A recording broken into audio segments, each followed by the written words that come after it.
Okay, this is part 3 of a presentation about alphabet evolution, in which parts 1 and 2 set up the background, starting with the Phoenician alphabet and some general patterns in how it's evolved since then. So now we're ready to start a more specific look at each letter one at a time. And that's all the introduction you're getting in this one, so if you think there should be more introduction, watch the previous videos. After Aramaic Aleph lost a couple of pieces from its Phoenician form, it stayed about the same in Hebrew and lost a couple more pieces in Arabic. In both cases, it keeps both of its Aramaic functions as a consonant and as a vowel, but seems to be used as a vowel more often. Aleph's vowel sound in Semitic languages is typically defined as a, but can also come out as e, which doesn't make a difference in most Semitic languages. But Hebrew's vowel system has diversified compared to the rest, so those have become two different vowel sounds with the same Hebrew letter. Modern Hebrew does have a system of diacritics to represent its vowel sounds more reliably than the letters alone could, but those diacritics aren't always used, so reading and writing in Hebrew still requires being able to do it without them. And they aren't related to the letters, so I won't address them again in this video, which is just about the letters.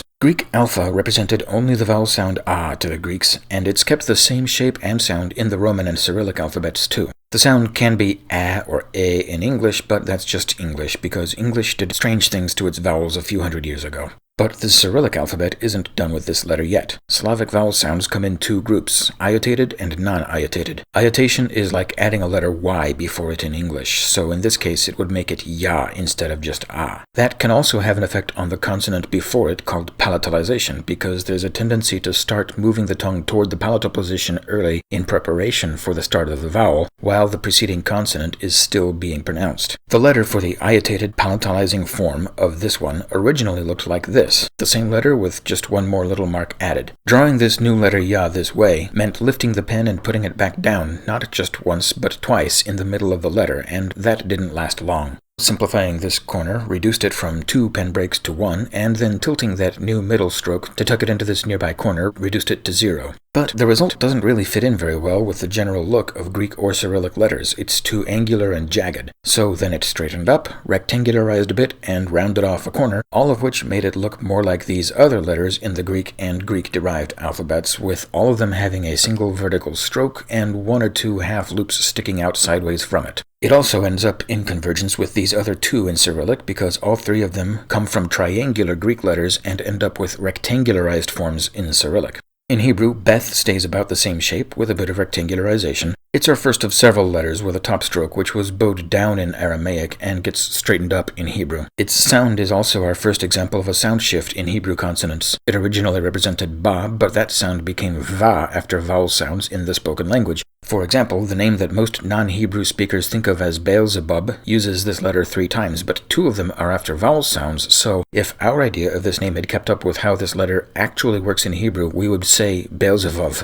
In Arabic, ba has no sound change, but is our first letter with 2 different forms. When it's in a group of connected letters, and it's not the last one in the group, the tail is gone, and the connection point is where the tail would have been. But there are 5 different letters with exactly the same shape as this one in their non-terminal forms, and 3 of them even have identical terminal forms as well. So it gets a dot below to distinguish it from others with different dot placement.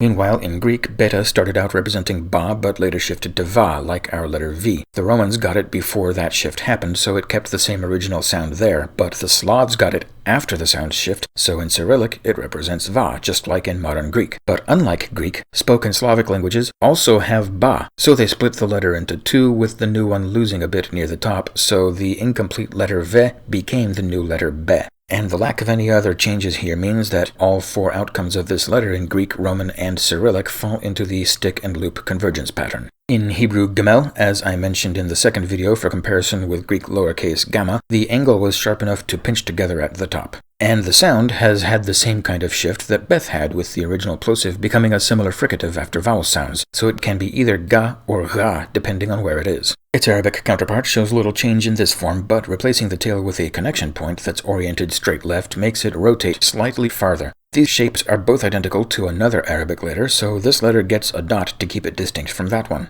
In most Arabic dialects, including the International Modern Standard Arabic, the sound has shifted from ga to ja, just like the English letter G does sometimes, or even ja. But in those Arabic dialects, it's every time, not just conditional like in English. When Arabic words are romanized, it's usually done according to English orthography, so this letter is the original wherever you see a J in a romanized Arabic word. There are dialects in which the sound is still the original ga, but that's not the current multinational standard. In Greek, similar to Hebrew, gamma has a sound shift from ga to ga, but it applies everywhere in Greek, not just before or after certain other kinds of sounds. Its modern sound is one that a lot of other languages like English don't have, so Greek words that have been imported to other languages since the shift often get this sound converted to something else which the other language does have, like ha or even ya or nothing at all. That situation is not helped by the fact that, depending on font, lowercase gamma can easily look similar to a Roman Y when that loop at the bottom is closed. An open version of it gives us the IPA symbol for its modern Greek sound, gha. The first Roman letter we get from gamma started with a slightly rotated version and rounded it off. The original sound was ga, but it ended up representing both that and ka, which already has its own other letter. The reason that happened is that the alphabet didn't go straight from the Greeks to the Romans. There was a step between them when it was in Etruscan hands, and the Etruscans didn't distinguish between voiced and unvoiced plosives. They used either one randomly at first, but then started favoring one and letting the other gradually start falling out of use because they didn't need two letters for one sound. The same thing was also starting to happen in the other two plosive pairs, with P favored over B and T favored over D. But the Romans were able to rescue D and B because they just hadn't faded away as far as K by the time the Romans took over. By that time, the use of K was so rare that the Romans seem to have been unsure what to do with it. It barely lingered in a handful of stubborn archaic spellings, so few that its more common use was for quoting Greek words with kappa in them. So when they decided that it wasn't good to leave both ga and ka stuck on the same letter, the natural thing to do was to split the one letter they already routinely used into two by adding an extra little mark to it when they meant ga and leaving it off when they meant ka. Any other sounds you might think of for either of those letters, like ja or cha or sa, are the results of later sound shifts in different languages. Once there were two letters instead of one more unusual thing happened. Instead of keeping them together in alphabetical order or sending one to the end of the alphabet, they stuck the extra in the place of another letter which they had rather little use for and bumped that one to the end instead. Gamma's Cyrillic counterpart has no changes from the Greek shape, but Slavic languages don't have its modern Greek sound ga, so they use the letter for the closest sound they do have, which just happens to be its ancient sound ga. Hebrew Daleth shows rectangularization, but nothing else visual, and it also has the same kind of sound shift that the last two had. It started as the voiced plosive da, but became the voiced fricative tha, like th in English, after vowel sounds. Arabic dal has no sound change, and its main visual change is just the usual rotation. But it might seem similar to ba, so it's worth a closer look at the differences. One difference you can see now is that dal is bigger and more curved to the side, and another is that it breaks the word into pieces by not connecting with whatever letter comes after it. Instead, it turns up a bit at the end, so the tip is not on the line that it would need to be on in order to connect. That makes it a bit like a small tail, but it's permanent. There's no other version of dal without it, or with a bigger one. Arabic also has the sound tha as a separate thing from da, but Aramaic didn't give them two separate letters, so they made a new one by putting a dot on it when it represents tha. In Greek, delta has no more shape changes, but again, just like beta and gamma, it does have the same sound shift as in Hebrew, but universally, so it only represents tha now. The Roman version kept the original sound and rotated slightly and rounded a corner, which makes it another member of the stick and loop group. Later on, some languages that had both the sounds da and tha would start adding another stroke through it for tha, creating the letter eth, the lowercase form of which is where we get that sound's IPA symbol. By the time the Slavs were adapting the Greek alphabet for themselves, this letter already represented tha, which Slavic languages don't have, so they used it for the closest sound they did have, which was the ancient original da. It also got straightened up, and its top got flattened, and its left side got curved, all of which are the same as what the Cyrillic alphabet did to Greek's other triangular letters as well. The letter he has no shape change in Hebrew beyond the predictable rectangularization and the detachment of one of its pieces, but there is a slight catch with its pronunciation. It originally represented the equivalent of our H, an unvoiced sound, and it still does in other Semitic languages, but that sound also has a semi-voiced counterpart in many languages. In English, for example, if I said, "he has 100 hats at home," it would sound a bit off. It would be more normal to partially voice some of them depending on what other sounds are next to them, which is represented in the IPA a by an h with a hook on top, as in, he has 100 hats at home. And in modern Hebrew, that partially voiced version is this letter's primary sound, not just an incidental alternative. In both Hebrew and Arabic, it's become silent at the end of a word, so its presence at the end of a word really only indicates a preceding vowel sound, which is normally ah. When it's pronounced in Arabic, it keeps the original unvoiced sound, but its modern shape and how it got that way have a few more steps involved. Fortunately, we can see the intermediate stages in a late local version of the Aramaic alphabet called Nabatean, which is the specific version of Aramaic that the Arabic alphabet descends from.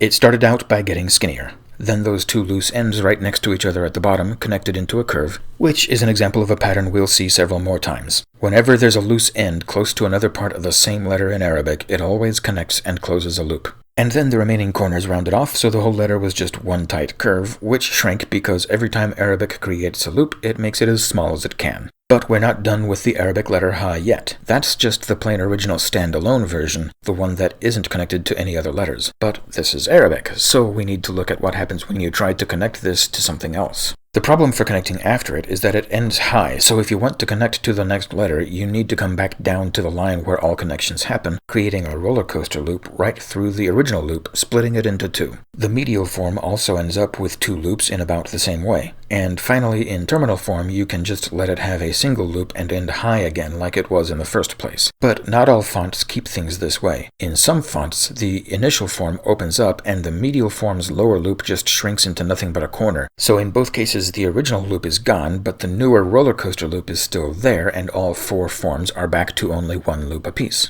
In the Greek and Roman alphabets, nothing changed for this letter since ancient Greek. It kept the same shape and the same sound, roughly e or e. If you're thinking of it as representing the sound E, that's just because that's another one of those changes that happened only in English fairly recently. It doesn't have that sound for anybody else unless they got it from English. In Cyrillic, we start with a version that still looks the same, but then there's a series of twists resulting from the fact that Cyrillic vowels come in pairs, one plain and one palatalizing, as in e and ye in this case. This letter was the closest one available for both sounds, so it needed to be split into two, but that split didn't work out the same way everywhere. Just making it curvier gave us this one for ye, not e, and flipping that backward gave us another one to specify e, not ye. But each language using the Cyrillic alphabet only ended up using one or the other of the round ones, not both. That left the original rectangular one with whichever sound is left over in each language, so it still represents both e and ye, just not in the same language. But there's more. In a lot of cases, those ye vowels evolved into yo over the years, so another letter was created for that sound, this time by adding two dots above the original. But because it looks so much like a Roman E, we usually Romanize it as just a letter E. For example, these two guys both have yo in their names, but their most common Romanizations put an E there. If we Romanized them the way they actually sound, they would look like this. On top of that, the guy on the right also has ye in there a few times, and we just use a letter E for them too, which is closer but still neglects the iotation, the ya effect. But at least it's not all our fault. Here's a common Russian family name, and both of the two common Romanizations for it. One based on how the letter yo looks, and one based on how it sounds. And here's a sign outside a business named after somebody with that name. The yo is missing its dots, which you could say technically turns it into a ye. But that's acceptable there, because the letter yo has never been fully accepted everywhere. Writers who don't use it just use ye and expect the reader to know which sound it has in each case. And this company put their own Romanization right below, and even they used a letter E there too, so they're telling outsiders to mispronounce the name. And we're still not done with Cyrillic letters derived from this one Greek letter. The final two end up joining the stick and loop convergence group. Back when Greek lowercase shapes hadn't become as standardized as they are now, some manuscripts used a lowercase epsilon that looked more like a number 6 than a modern standard epsilon. That got that way by processes we're familiar with by now, with corners getting rounded off and loose ends getting connected. Then it straightened up to converge with the other stick and loop letters. This new letter's sound was an ultra-short I. Even shorter than a normal short I, because Slavic vowels had 3 distinct lengths at the time, not just long and short. There was also another ultra-short vowel sound, U, for which another letter was created by adding a mark to this one based on the fact that both sounds had ultra-shortness in common. In modern Slavic languages, the ultra-short vowels are gone. They've all either disappeared or lengthened to normal short length. But these two letters can still either mark where they once were, or be used for their effects on the consonant before them, either palatalizing or blocking palatalization. Now, we can finally move on to the next letter, but this will also be a long one. The Aramaic letter waw still looks practically the same in Hebrew, at least when it still has its flag on top, but its sounds have both shifted. As a vowel, it represented both o and u, which were the same thing in Aramaic, but are separate sounds now in Hebrew, but are still stuck with the same letter. That use for it was derived from its use as a consonant representing wa, equivalent to W in modern English. But in Hebrew, the consonant sound wa has shifted to va, giving Hebrew two letters that can represent that sound. In Arabic, it has no sound change, but its shape change is another case where we should follow it through its Nabatean stages. First, the upper left arm started curving down until it got far enough to connect and close the loop, because Arabic closed loops every time it got the chance. After that, the only post-Nabatean change left was twisting clockwise, so the vertical line became a tail. A tiny version of the letter can also be used as a diacritic, which can float above any consonant to indicate that the vowel sound after that consonant is the u or o vowel. There are diacritics for the other vowel options, but this is the only one that's a version of a letter. The Greeks split it into two letters, one vowel and one consonant, but then the consonant fell out of use. The vowel originally represented u, but now represents e. For centuries, it was another sound between those two, which English doesn't have, essentially u with the lips and e with the tongue at the same time. But before that happened, in the version that was originally taken to Italy back when the sound was still just u, the bottom stroke was dropped, and sometimes the corner also got rounded, which are the same two processes that created the Greek letters lowercase. To people who use the Roman alphabet in modern times, the angled and rounded shapes look like two separate letters, but they were both the same letter until rather recently. The Romans used it the way its counterparts were used in Semitic languages, as both the vowel u and the consonant wa. When the Greek vowel's sound started shifting away from u to more like ü, which Latin didn't have, the Romans re-imported the Greek letter in its original shape just for quoting Greek words that have it, which finally gives us the Roman letter y. Later on, as the Greek letter continued to shift toward E, some languages using the Roman alphabet kept up with it, and some stuck to the original U. And in English, the great vowel shift also took it from E to I in some cases. As a result, most of our words with a letter Y in the middle come from Greek, and the original sound was U. There are even cases in which we have multiple words in English by different routes from the same Proto-Indo-European source which originally had an U, where one of them went through this Greek sound shift and is spelled with a Y, but the other one came to modern English by some other route and doesn't have the Y. Another ancient sound shift also started complicating the usage of the letter U, which still sometimes looked like what we now think of as a V. All of Latin's wa consonant sounds shifted to become va, and the alphabet started getting used more and more for other European languages which had both wa and va, as well as u. So that one Roman letter got stuck with three distinct sounds. A partial solution was to start writing two of the same letter in a row for wa, so of course that digraph ended up becoming a new letter. And eventually people did start using the round and angled versions for two separate sounds, which finally made them two separate letters, so then there were three letters for the three sounds. All that leaves now is that letter that I said the Greeks had dropped, which looks suspiciously like a Roman F. It might be hard to picture how that shape could have been derived from the one next to it, but it comes from a version that had straightened out one wide-open angle, rounded off a more acute one, deepened the curve a bit, and then gotten the curve rectangularized again. When it was still in use in Greek, its original sound was wa, but in some Greek dialects, wa became va. But the same sound shift hadn't happened in Latin yet, so it didn't have any va sounds to use this letter for, so they used it for the closest sound which they did have, which was fa. And now we're finally done with all of the Roman letters from this one Phoenician letter. It's not nearly such a mess in Cyrillic. The shape simplified a bit by merging two lines at a wide angle into one, just like one of the Roman lowercases and Greek's precursor to the Roman F, but that's all. When Slavic languages started using this alphabet, they didn't have that fancy Greek U vowel, and the closest they did have was U, so that's what they used the letter for. In some non-Slavic languages which got the Cyrillic alphabet from the Slavs, this diacritic also splits off a new letter which can represent either the consonant sound wa or another vowel sound that's close to the Slavic U but slightly different. Zayin represented za in Phoenician and stayed that way in Aramaic, Hebrew, and Arabic. It also has no visual change in Hebrew except for being the only letter that always needs a flag on top, even in an otherwise flagless font. In Arabic, its only change is the usual twisting clockwise into a tail, except that this would make it identical to another letter, so it gets a dot. In ancient Greek, there was a slight twist at first with its pronunciation. Greek hadn't had a distinct za sound before, but adopted this alphabet right when it was in the process of developing one. It tended to appear as a modification of a previous sa or ya when they were next to a da, so the Greeks apparently figured that they might as well think of the letter for za as including the da, which always came with it. Those sounds would later dissociate, and zeta would return to representing only za like it had originally in Phoenician. That's how we use it now in English, but it wasn't really anything in Latin, so the fact that it could also be za in Greek for a while might be why some other modern languages using the Roman alphabet, like German and Italian, use it as an affricate. What happened to it in Cyrillic is best explained by looking at the Greek lowercase. It starts with a rounded corner and a small tail. The remaining corner can also cross over itself and make a little loop, like we saw earlier with gamma, but we'll stick with a version of zeta where that didn't happen. Shortening the long middle stroke brings the tail up so the proportions are more typical of Cyrillic style. Then rounding the remaining corner gives us the modern Cyrillic shape. This intermediate stage fell out of use, but the same shape, just hanging a bit lower on the line, also appears for the Roman lowercase in some people's handwriting because it's essentially a standard lowercase Roman Z with a tail. The IPA uses the version with a tail to represent ja instead of za, which is represented by the Roman lowercase without a tail.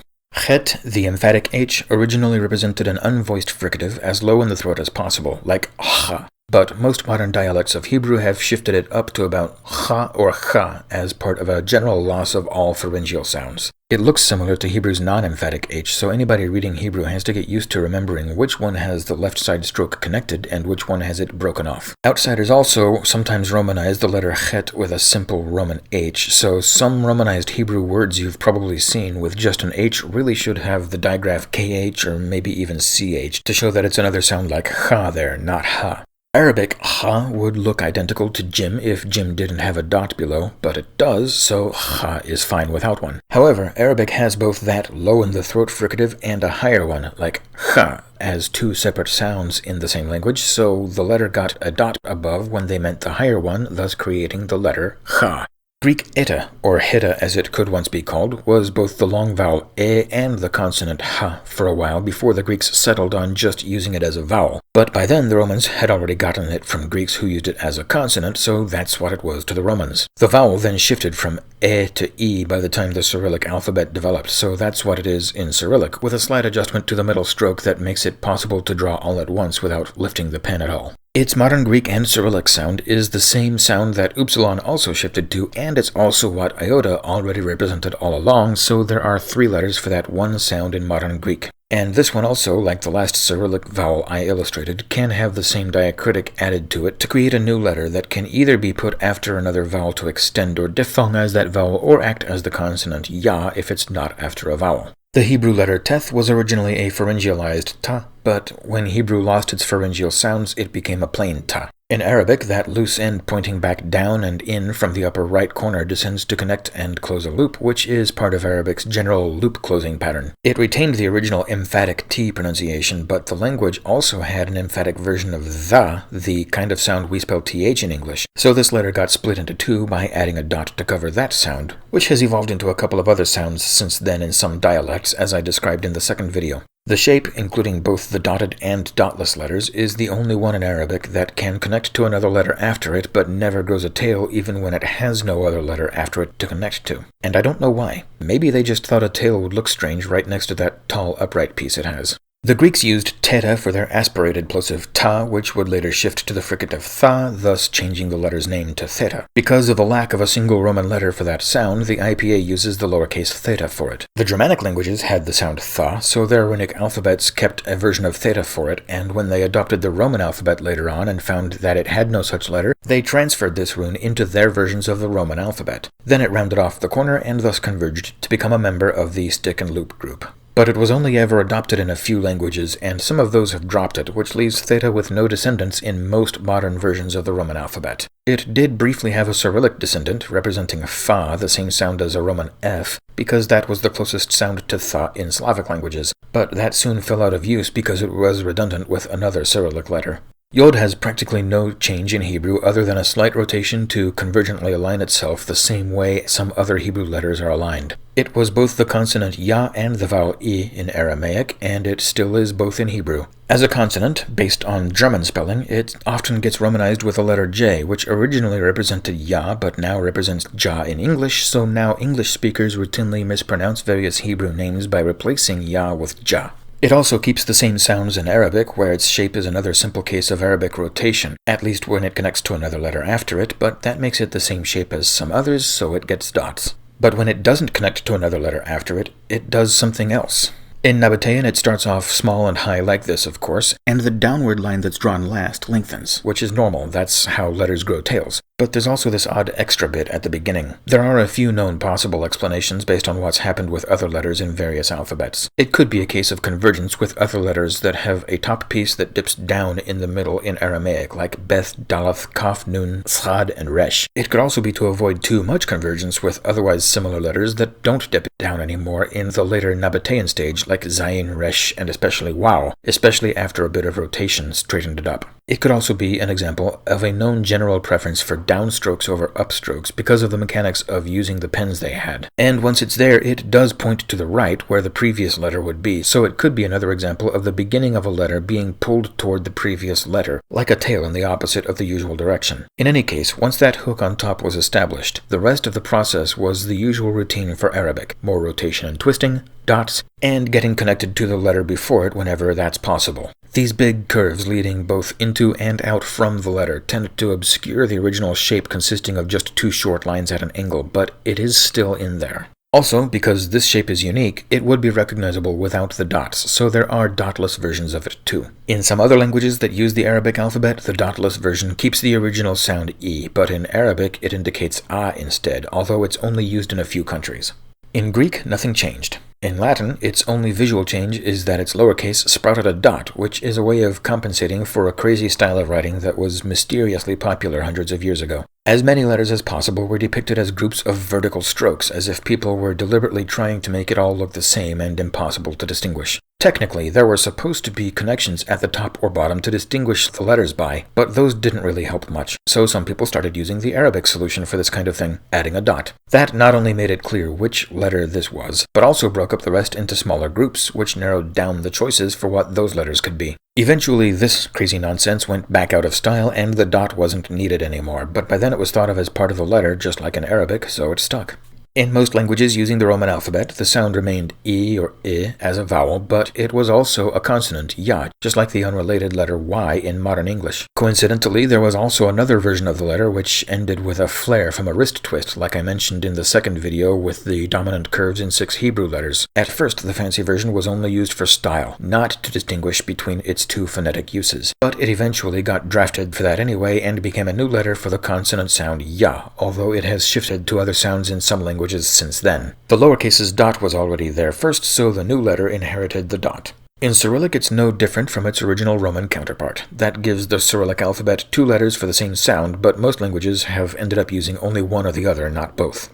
The next letter will end up with a big horizontal bar at the top in Hebrew, like about half of the Hebrew alphabet does. This starts with a curved top piece in Aramaic, which simply straightens out. But also notice how the other piece below is sometimes curved and sometimes straight. It was originally always straight, but because it was so long and ran so low below where the next letter in a word would start, sometimes it would start curving toward that next letter, just like we've seen with tails in other alphabets already. In Aramaic, that just meant the shape was inconsistent, but in Hebrew the difference is standardized, with the tall straight one required at the end of a word, and the one that turned left required when there's another letter after it to pull it left. This is a pattern we'll see in 3 more Hebrew letters. Also, this is one of the Hebrew plosives that became fricatives after a vowel sound, so sometimes it represents cha instead of ka, which means Hebrew has 2 letters which can represent that sound. Its Arabic form is another case where it helps to see the Nabatean stage, in which the shallow dip in the top piece got exaggerated into a hook instead of straightened. Simply applying the usual Arabic torque to that, you would expect to get something like this, and you'd be right, except for the joint at the bottom shifting up a bit in the terminal form, but not in the isolated form. But this isn't quite all there is to it. For a while, the angles of the parts I have in red here shifted around a lot. If you either drop the top segment entirely or put both segments at about the same angle so they merge into just one stroke, you get something like this. This shape caught on for when the letter has no other letter connected after it, but only among writers in the Arabic language. Those who wrote other languages in this alphabet, like Persian, stuck with the original shapes you see above. But this new Arabic shape was a bit of a problem. It was fairly similar to the shapes of the letters Dal and Lam, so they added an extra bit to make sure readers would know it was meant to be Kaf, but not dots this time. This time they used a smaller drawing of the letter itself, literally showing readers what the writers knew the full-sized letter should have looked like but didn't.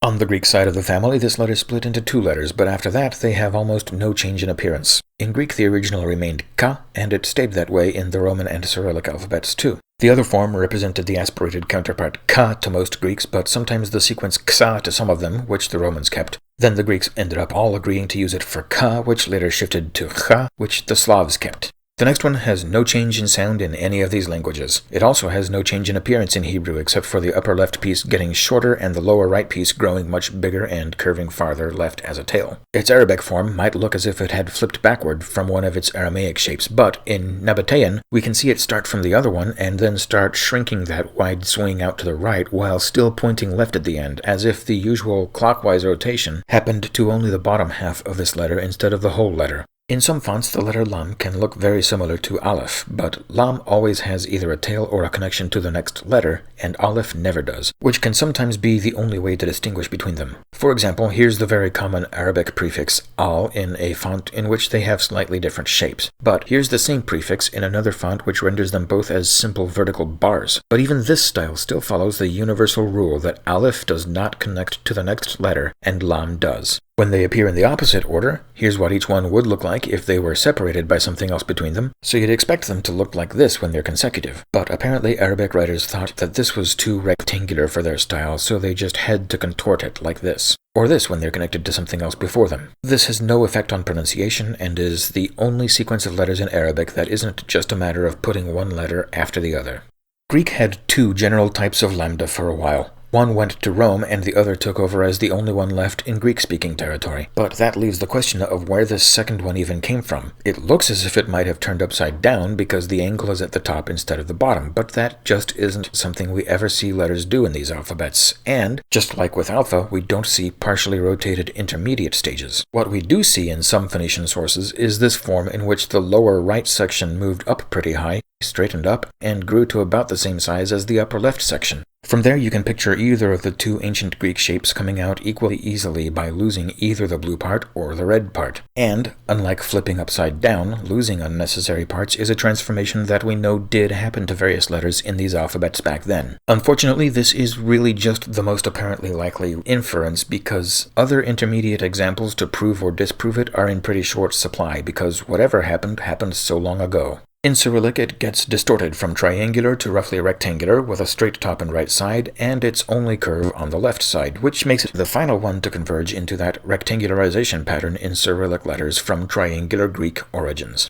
The Hebrew letter Mem starts with a little bit more simplification in the upper left corner, but that leaves it with a long vertical line on the right side of the letter, hanging down below the bottom of most letters, which led to some more changes for Mem, just like it did for Kaf. First, the final stroke would sometimes bend toward the next letter just like Kaf did, but this time the original tall form fell out of use and left only the bent form. Then a new second form developed because the 2 loose ends near the lower left corner were close enough to connect, which also had side effects on the overall outline because then it became possible to draw right through that corner without lifting the pen. Then the use of both versions standardized, with the enclosed version taking over when it's at the end of a word. That makes it one of 5 Hebrew letters with a terminal form and a non-terminal form, but this doesn't work in quite the same way as the other 4 because it's the only one for which one form is enclosed and neither form ever extends extra low. But the easy way to remember which form is which is the same for all 5. The non-terminal form is always the one that has a loose end pointing left from the lower right corner without touching anything else. So the terminal form is always the one which deviates from that, whether by hanging straight down or by colliding with another part of the letter. For its Arabic counterpart, we need to look at Nabatean again. It starts off by simplifying the upper left corner and turning the tall vertical stroke into a tail by pulling it leftward and upward, so again, like the last one, it's like the standard Arabic rotation applies to only the bottom part of the letter. At this point, based on Arabic's patterns that you've seen before, you might wonder whether its next step would be running up into the top left area to close the loop, or diverting away from there to extend the tail even more to the left. And the answer is both. It has a couple of different Nabatean forms, with one closing the loop and the other leaving the loop open and then letting it atrophy until what's left in Arabic is just a hook and a tail. The biggest change left in some fonts is transferring the non-terminal form's loop to the terminal form too, so the hook and tail form is gone from those fonts, as if the hook extended down and merged with the base of the tail to close a loop. And of course, as always when Arabic ends up with closed loops that weren't there in Aramaic, the size gets minimized.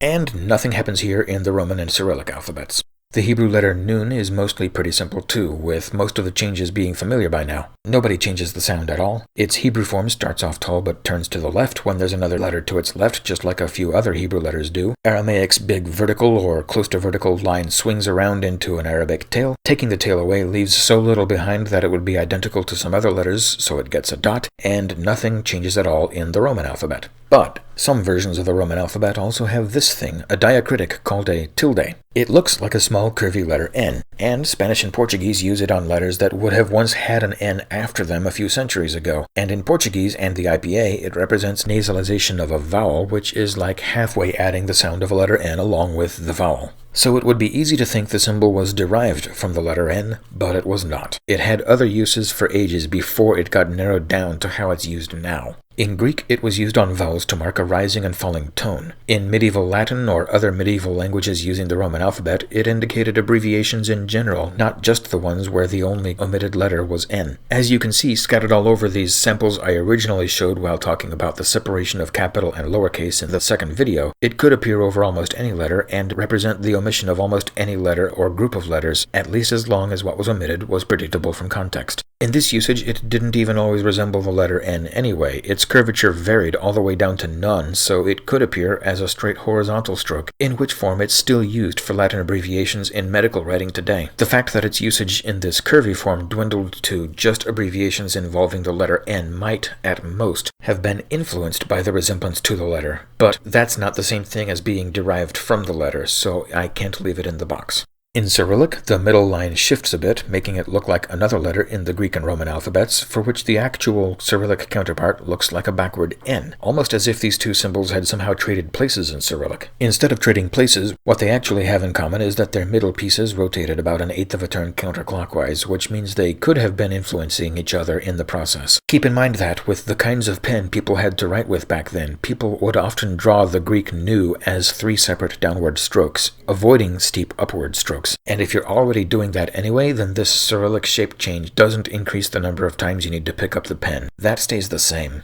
Up next is samach, for which the only sound in Aramaic and Hebrew is sa, although it's not the only letter with that sound. We saw before that there was a tendency to reduce zigzags in Aramaic, and it continues with this one in Hebrew, with the zigzag section getting higher and more compact until it just smudges together into yet another one of those thick horizontal bars that several Hebrew letters have across the top. Meanwhile, that leaves behind a longer and longer vertical tail, which, just like with a few other letters, extends more and more to the left, but this time it continues all the way up and reconnects with itself. All traces of that history are then lost in fonts that make horizontal and vertical parts all about the same thickness and round off the corners. Its Greek counterpart represents not a plain sa, but the sequence xa, like the Roman letter X, which creates a bit of a mystery about what it represented in Phoenician, which I talked about in the first video. But neither the Arabs nor the Romans nor the Slavs adopted any version of it from their predecessors, so we're already done with this box. The original sound for the next letter is the one I previously played a recording of someone else for, because it's easier for foreigners like me to describe abstractly than to actually pronounce. It's a pharyngeal fricative, like chet, meaning you constrict your throat as low as you can. But this is that one's voiced counterpart, which seems like it should give something like ah, except that foreigners like me seem to make it too drastic, and native speakers of languages that have this seem to do it more lightly. So here's that recording again. Ah. In its Hebrew shape, we see another clear consequence of the preference for downward strokes over upward strokes. People were drawing its Phoenician and Aramaic shapes not as a single stroke that goes down and up, but as 2 downward strokes, which originally met at the bottom but later ended up missing in Hebrew. Also notice the difference between what happened to the shapes of the right and left strokes. A right-handed scribe finds it naturally easier to draw a curve that bows out down and to the right than one that bows out down and to the left. So the right curve stayed about the same and the left curve straightened. Its sound in Hebrew has had a variety of fates. It gets converted into various other sounds depending on dialect and on what other sounds are before or after it. But such inconsistent outcomes, as if people were avoiding the original sound, are typically what happens to a sound when words containing it are transferred to other languages which don't have that sound. For example, this is the first letter of the Hebrew word for Hebrew, where English treats it like an H. But it's also the first letter of Gomorrah and Gaza, where English treats it like a G, and the same sound in Arabic appears twice in the name Saudi Arabia, where English pretends it doesn't even exist. But this sound was a Hebrew sound, so why would Hebrew speakers end up abusing it like foreigners? Well, for a long time, Hebrew was not their native language. They've lived in a lot of different countries and primarily spoken the local languages of wherever they lived, with Hebrew getting preserved only in religious context, so learning it was like learning a foreign language. In Arabic, there's no change in sound, and the symbol starts off doing the usual that you might expect by now, rotating clockwise and either connecting to the next letter or growing a tail from where the connection would have been. But putting it in the middle of a series of connected letters presents the same problem that the letter Ha had above. The simple horseshoe shape ends high, where it can't connect to the next letter. Originally, they would leave that loose end sticking up there, pointing back to the right, unlike most other letters, and just make connections at the bottom. And you can still see shapes like that in special fonts that are created for special uses, like in these logos. But in most modern ordinary document writing, it's moved on from that. Just like with the letter Ha, its high tip got extended down to the flow line and created a roller coaster loop, which then came to be thought of as part of the letter. The terminal form is simply the same thing leading into a tail instead of another letter, and this wouldn't seem like a strange result so far, but then that history gets hidden by one more thing that's happened in most fonts. The loops got compressed so much that they aren't loops anymore. Also, there's an extra form of it with a clipped stump of a tail which gets used as a diacritic. It can be almost the size of a letter and get put in line with the real letters, but it's often smaller and floating above or below a letter. The rules about when and how to use it are complicated, but the general idea is that it attaches to one of the three letters that can sometimes be vowels to indicate that it's being used as a vowel and has a vocal break, the sound of aleph as a consonant, adjacent to the vowel. There is one more little twist for this letter in Arabic, but it's pretty simple. Arabic has two separate voiced throaty fricatives, one really low and nearly impossible for foreigners to pronounce, and the higher and much easier to pronounce gha, the same sound that Greek gamma and Hebrew gimel have at least sometimes shifted to. But the Aramaic alphabet only had one letter for anything like either of them, so the Arabs split it into two by adding a dot for gha. There is also one more catch with its appearance, which I will explain when I get to the letter qaf. The original Phoenician consonant sound wasn't anywhere near anything Greek had, so their only use for the letter was as two different O vowels, a long one and a short one, which wasn't a distinction that the Romans or Slavs made, so they both only kept the letter for the short one. The next one was extra tall in Aramaic and sometimes turned to the left from the bottom, especially when there was another letter after it, which is now standard in Hebrew, like in these other cases. And although the top of it is a bit slanted in the font I'm using here, in most other fonts it levels off and converges with all these others with a wide horizontal bar across the top. In both Hebrew and Arabic, its sound has a tendency to shift from ba to fa, but it happens only after vowel sounds in Hebrew and everywhere in Arabic, leaving Arabic with no pa sound at all. The shape of the Arabic letter fa twists and rotates like most others do, closes a loop just like the rest of these, and gets a dot to distinguish it from this one, at least in its non-terminal form. And again, like with the letter ghain, there is also one more catch with its appearance, which I'll explain when I get to the letter qaf. On the Greek side of the family, this letter has no sound changes. The modern Greek version is symmetrical now, but originally it wasn't, and the old asymmetrical version is the one that went to Italy and had its short leg curve in toward its long leg, thus converging to become another stick and loop letter. That makes it our second case in which a Roman letter did not descend from a Greek letter as we now know it, but they both descended from an ancient Greek form which doesn't appear in Greek writing anymore. Then the Greek version became symmetrical by just lengthening the short leg, and that's the form the Cyrillic alphabet inherited. The only difference that leaves between the Cyrillic letters P and L is the curve on one side of L, where P has a straight line. Up next is another one that could get extra tall in Aramaic, and still can be in Hebrew when it's the last letter in a word, but also bends toward the next letter after it in the same word when there is one. That makes it the fourth and final Hebrew letter like that, and the fifth and final overall with two different forms depending on whether they're at the end of a word or not. The original sound was pharyngealized, but Hebrew lost its pharyngealization, so now it's a plain simple affricate. Affricates are sounds that start like a plosive but end like a short fricative. English has two of them, but is missing another one that's common in other languages, like combining a T with an S. You're most likely to be familiar with this sound from German and Italian words, like pizza. But Hebrew has it too, and this is its letter, tzadi. The simplest romanization for it would be TS, but it's more often romanized as TZ based on German orthography. Also in keeping with German orthography, it can be romanized as just a Z, resulting in English speakers mispronouncing some Hebrew words by replacing tza with za, creating ambiguity with other Hebrew words which really do have za, represented by a different Hebrew letter. The Arabic counterpart is just a fricative, like the Roman letter S, not an affricate, and it also kept its pharyngealization. Despite the difference, both of these sounds can be categorized together in Semitic linguistics as forms of emphatic S, represented with an S with a dot below. Each Semitic language has some form of emphatic S, and they all came from one original sound, but their sounds have drifted away from each other with time, which leaves some doubt about precisely what the original was. The letter's shape in Arabic went through the usual, clockwise rotation and twisting, closing a loop like the rest of these, and growing a tail in its terminal form. There's also another letter derived from it by adding a dot, for a sound that was originally just the voiced counterpart, an emphatic za, but has also shifted since then to an emphatic tha or da depending on dialect, which is often the same sound that is represented by this other letter which was derived from the letter for an emphatic ta.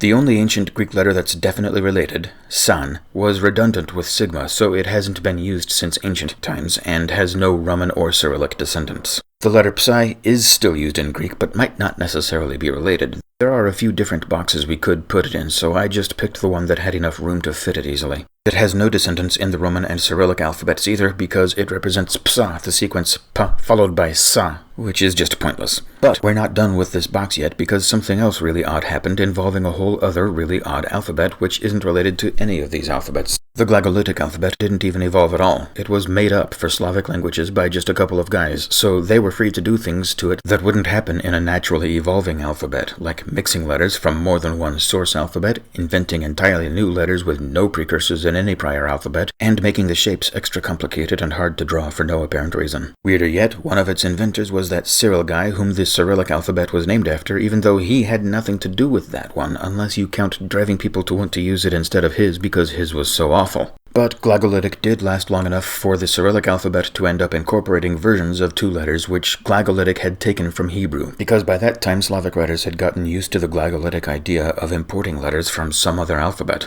Two Slavic sounds that there was no Greek letter for were the unvoiced affricates, tsa and cha. There were Glagolitic letters for both, but the latter letter was a pain to draw, so they just took the former and split it into two letters.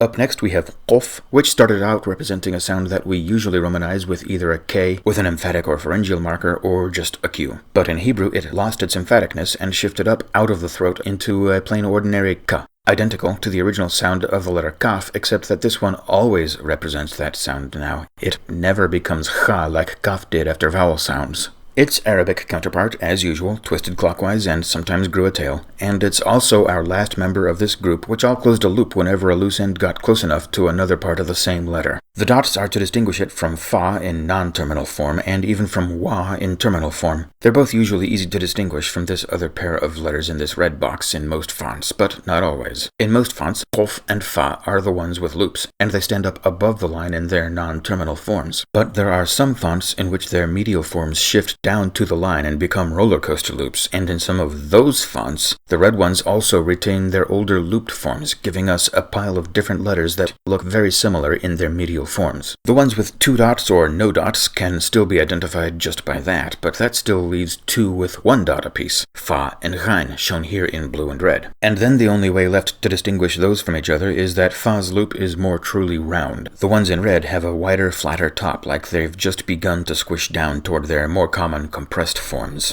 Qof's original sound as an unvoiced uvular plosive is still used in some Arabic dialects, including modern Standard Arabic, which means Arabic words with a Q in their romanizations usually have that sound instead of the ka we outsiders usually replace it with. And the letter Q is not only a common romanization for that sound, but also its IPA symbol. There are some dialects in which it's become voiced, making it a voiced uvular plosive, for which the IPA symbol is a lowercase sized but capital shaped letter G because it sounds like ga, only farther back, as in ah. And in some of those dialects, it even shifts forward from there into the velar position, becoming ga just like a Roman letter G, filling in the gap that was left in spoken Arabic when the original letter for ga shifted to ja. But remember, in some dialects that shift didn't happen, so there was no phonetic gap for the sound of the letter qof to shift into, and because both the original sound and the modern international standard sound are qa, The letter still gets romanized as a Q most of the time, even in words that come from dialects which don't pronounce it like that anymore.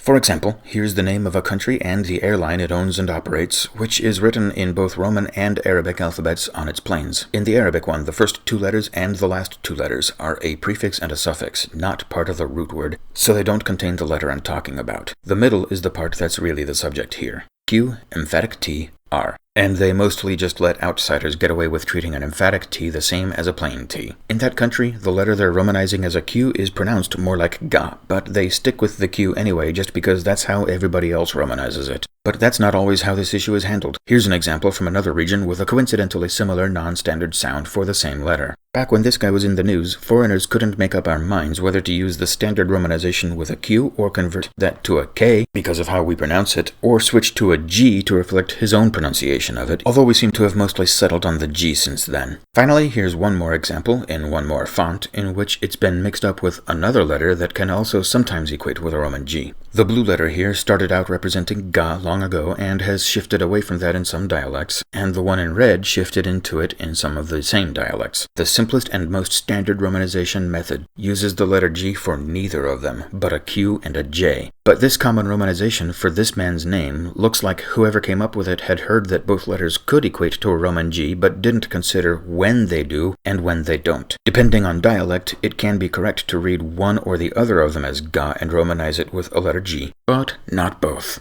To the ancient Greeks, a uvular plosive sounded the same as a velar plosive, but they also had labiovelars, which combined a velar element with a bilabial element, and this one was also aspirated, all of which I talked about in more detail in the first video. But they started using this alphabet right about when their last remaining labiovelars were fading away, often by shifting to just bilabials. The process was gradual, so there was a time when both sounds still existed, and the letters split into 2, one for each sound. The one for the older sound fell out of use when its sound wasn't being spoken anymore, but not before that letter reached Italy. The Romans weren't aspirating anymore by then, but they did still have the plain labiovelar qua. Later on, Greeks' aspirated plosives would shift to fricatives, and that's what they were when the Slavs started using the Greek alphabet, so that's what the Cyrillic alphabet inherited. Visually, the modern Greek and Cyrillic form ended up as members of this convergence group that all converged on the old familiar stick and loop structure. One vertical line with 1 or 2 half loops sticking out sideways from it. So now there's only one more of those left, and it's our very next box. Just like you'd expect by now, it gets almost no change but a bit of rectangularization in Hebrew, and gets rounded and twisted clockwise in Arabic, which would make it identical with Zayin, which is why Zayin gets a dot, and also makes Ra our final Arabic letter to break words up in the middle because it never connects to the next letter after it. In Greek, it's stayed the same, but in the Roman alphabet, there's a twist. It didn't always make it back to the vertical line after coming out of that curve. So a leftward loose end could be left exposed just when the letter P was also starting to look about like this too. From there, it had 2 ways it could change to avoid either looking too much like the new version of P or ending pointing away from the following letter. It could cut off even earlier and shorten so much that it doesn't get all the way around the curve anymore, which shows you where the Roman lowercase came from. Or it could preserve the whole curve and then grow a tail that turns almost all the way around, just like we saw in lowercase delta, and we'll see again one more time after this. In this case, the tail swings so close to the straight vertical stroke that it was bound to collide with it sometimes, and eventually it got stuck there. Then in Cyrillic, nothing happened at all. The letter Shin originally represented Sha in Phoenician, but also picked up Sa in Aramaic, which I talked about the cause of in the first video. It inherited the same ambiguity in Hebrew and still has it, so now it still represents not only its own unique sound, but also the same sound as Samach. Modern Hebrew has optional diacritics to specify one sound and not the other, which are called a Shin dot and a Sin dot, almost as if the dots made it 2 separate letters named Shin and Sin, except that it's normally used without either one. In Arabic, where the letter's shape still has no change but flattening down to the bottom line and sometimes growing a tail, it also inherited the same ambiguity in pronunciation from Aramaic, but here it's been made completely unambiguous by adding dots whenever it represented Sha and leaving them off whenever it represented Sa, thus turning it into 2 separate letters named Shin and Sin. That gave Sin the same sound as Samach, but Samach fell out of use, with Sin taking its place not only in words, but also in alphabetical order. The Greeks got Sigma from the Phoenicians, so the Aramaic intrusion of Sa didn't apply, but its only Phoenician sound, Sha, didn't exist in Greek, and Sa was the only Greek sound anywhere near it, so that's what it represented to them anyway. Visually, it rotated about 90 degrees, which is farther than any other letter rotated in Greek, and it's not clear why this letter would do that when others didn't. but the explanation might involve some kind of interaction between this letter and the other sibilant letters. It also sometimes appeared in a form with only 3 strokes instead of 4. Rounding off the corners of the 3-stroke form yielded the lowercase, but the 4-stroke version became standard for the capital. That lowercase ended pointing away from the next letter, but as we've seen before, the end of one letter usually feels a pull toward the next letter if there is one after it, so this lowercase has only persisted at the end of a word. When there's another letter after it, this last bit retracted into this shape, which we'll see again soon. And then, once the only curve it had left was counterclockwise, it sometimes continued counterclockwise until the loop was closed, yielding the same letter's second lowercase in modern Greek. But this one is the more useful one for following what happened next. The Romans adopted a curvy 3-stroke version of it, like the terminal Greek lowercase. A tall, skinny version of that would also develop as a second Roman lowercase, which we quit using in just the last few centuries because it was needless and sometimes got too much like a lowercase f. But the IPA keeps it around to represent the sound sh, like the digraph sh in English, while it uses the modern standard lowercase for sa. This is parallel with how the IPA handles their voiced counterparts, using the common plain lowercase letter z for za and an alternative lowercase with a tail for ja.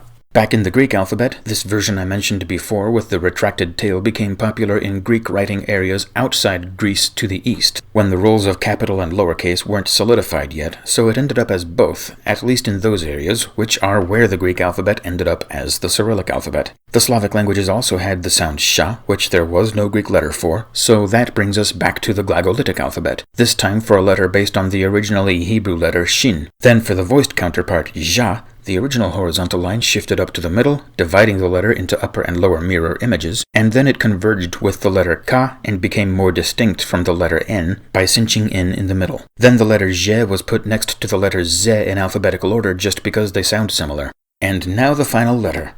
All its shape does in Hebrew is standardize the line lengths and turn the last little bit toward the following letter like a stumpy tail. It's convergent with these other two, but you can always identify this one by the foot at the bottom of the left leg and the offset upper left corner. The sound was ta in Phoenician and stays that way in Hebrew except after vowel sounds when it becomes tha like the digraph th in English. In Arabic, the letter does the usual, rotating and sometimes growing a tail, and then Arabic's extreme convergence strikes one final time so it gets dots too. It never shifted away from its original sound ta, but the language did already have tha as a separate phoneme anyway, for which this letter was the closest they could get at first, so they made a new letter for that by adding another dot.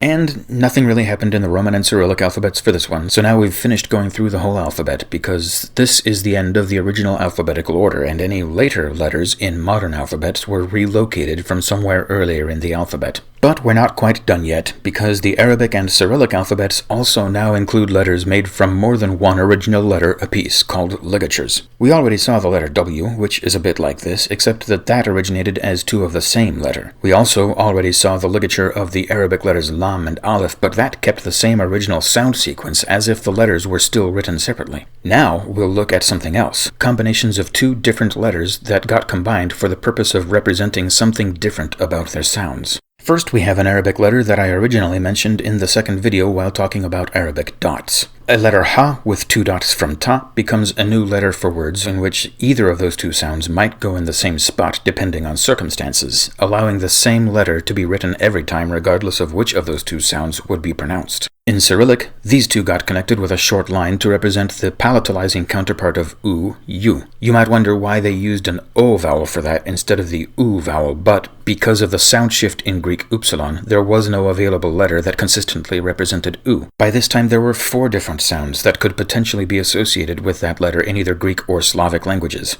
U, e, the combination u, which I described before, which English doesn't have, and now the Slavic u. To make a long story short, they tried out various digraphs or ligatures for different vowel sounds to straighten this out, and this is just the one that survived for this purpose. By the way, there was significantly more experimentation with letters and digraphs and ligatures in early Slavic writing than what I'm showing, but I'm leaving out all the ones that don't have descendants still in use now. So there's just one more left. The next and final one calls for a bit more explanation about palatalizing and non-palatalizing vowels and the former ultra-short vowels. Remember that palatalization is a subtle effect on the preceding consonant, as if you're trying to start on the vowel's y effect before you're done saying the consonant yet, so you're pronouncing the consonant with the tip of your tongue already moving upward or forward. The palatalizing vowels are described as soft and the non-palatalizing ones are called hard. The y at the beginning of the soft vowels equates to the sound e all by itself, so it's pretty simple that those vowels would also be in the soft palatalizing category.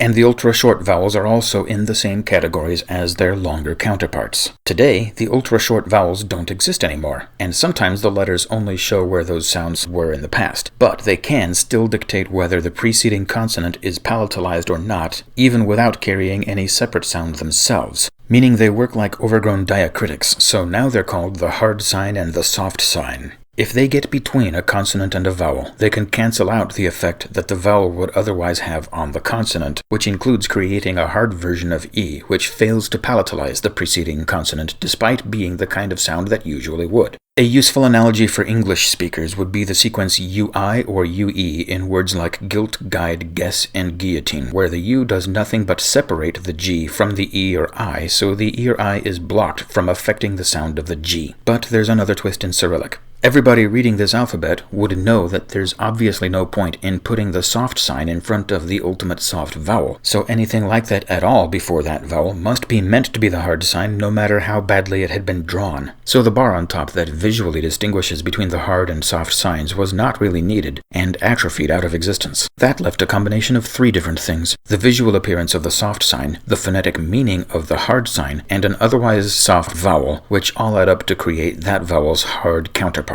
And it's considered one letter even though it's in two separate pieces that look like letters themselves. And that's it for these alphabets. I originally wanted to include the Syriac and Runic alphabets, but had to drop them for time because I originally had no idea how long this would get. My next few videos will not be in the Alphabet Evolution series, but I think I'll eventually come back to it and add another Alphabet Evolution video for Futhark and Syriac, plus India's Brahmi alphabet, with the theme for runes and Brahmi being the issue of how to look at cases where possible evolutionary connections aren't so clear, so there's more room for doubt about what really happened. But that's for another time. At least for now, this covers the most common alphabets with relatively well-known histories.